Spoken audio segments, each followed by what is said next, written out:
Tras ser operado del corazón hace algunos días, este sábado falleció a los 82 años de edad el astronauta estadounidense Neil Armstrong, el primer hombre que pisó la Luna. Para conversar acerca de la trascendencia y la importancia y el legado que deja Armstrong, nos acompaña el chileno aspirante astronauta Klaus von Storch.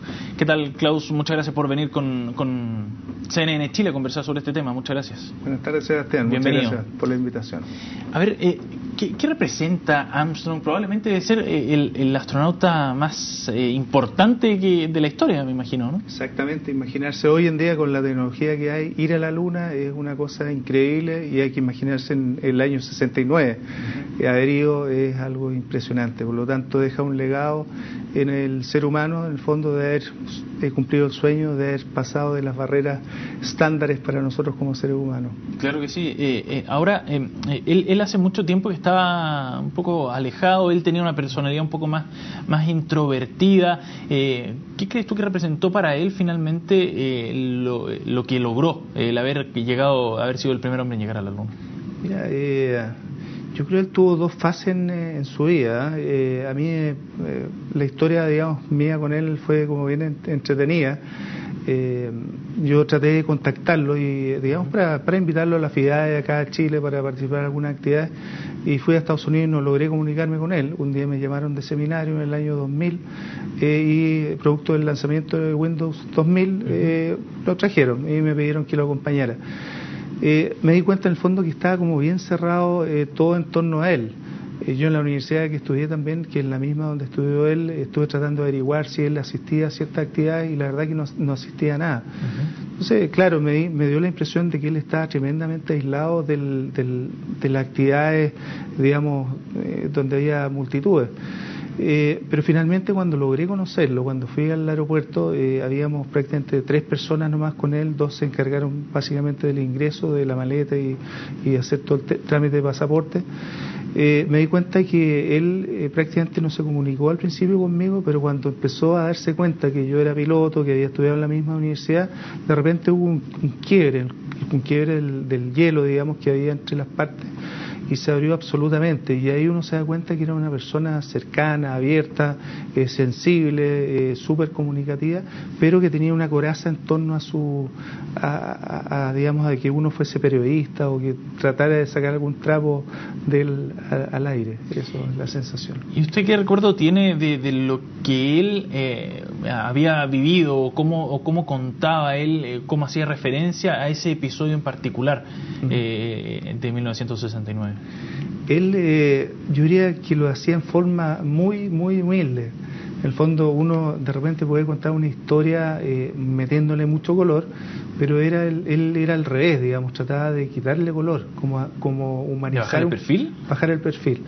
Por ejemplo, yo soy piloto, tuve una eyección, sí. chocamos 2 aviones, qué sé yo, y por eso le pregunté, digamos, cuál fue su experiencia porque hubo un ejercicio, digamos, con un módulo lunar en la Tierra, donde él se eyectó, y yo le pregunté si en el fondo eso le había dejado ciertos miedos como para poder enfrentar su vuelo a la Luna. Me dijo, no, pues sí, yo tuve otro accidente antes, digamos, un avión militar también, estábamos volando bajo, me enredé con los cables, así que ya tenía un episodio detrás mío, así que eso no era un mayor tema.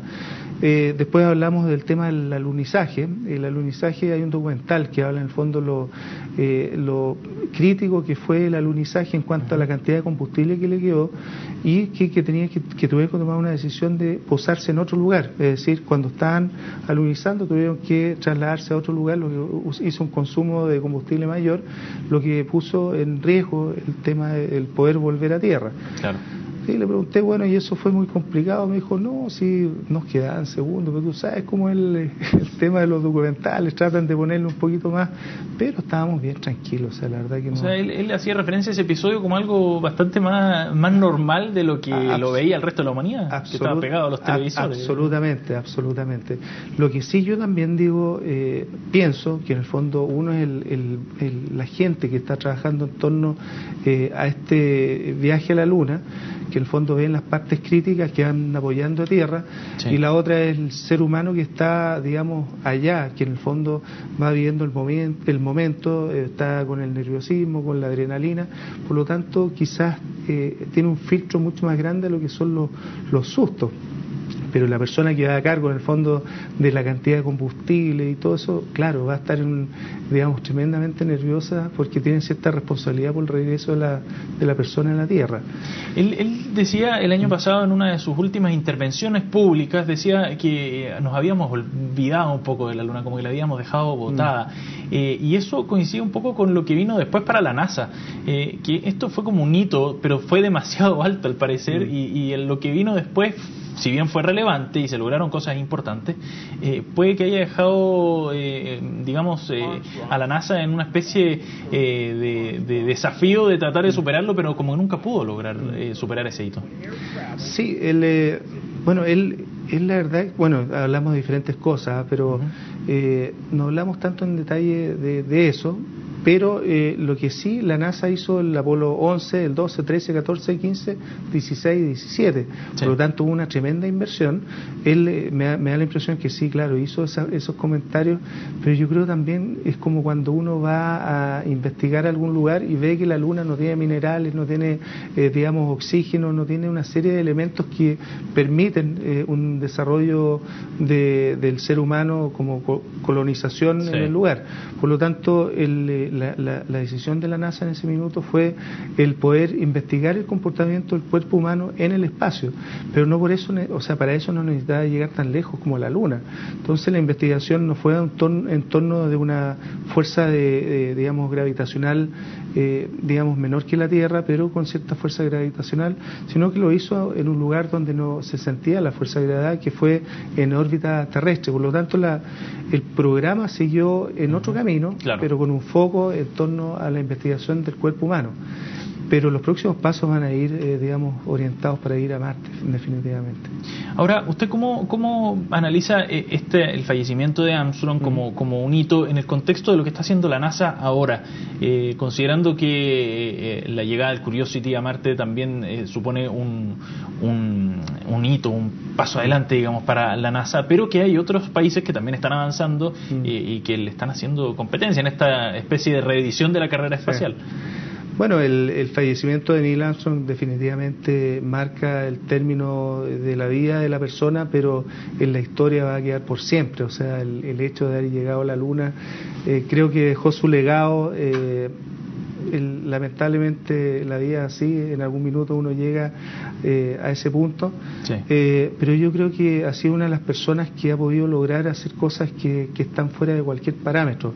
Por lo tanto, creo que tuvo una vida plena, llena de éxitos, también con sus penas, como todo ser humano, pero fue una piedra, o sea, una cosa esencial, una persona esencial en la historia espacial.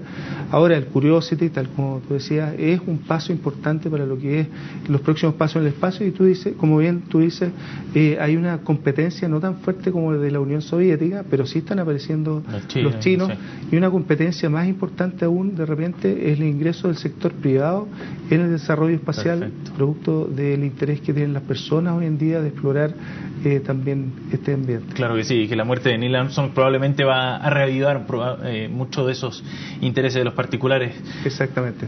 Klaus, muchas gracias por haber venido a compartir con nosotros tu experiencia, tus cercanías con Neil Armstrong. Muchas gracias. Muchas gracias a ti, Sebastián.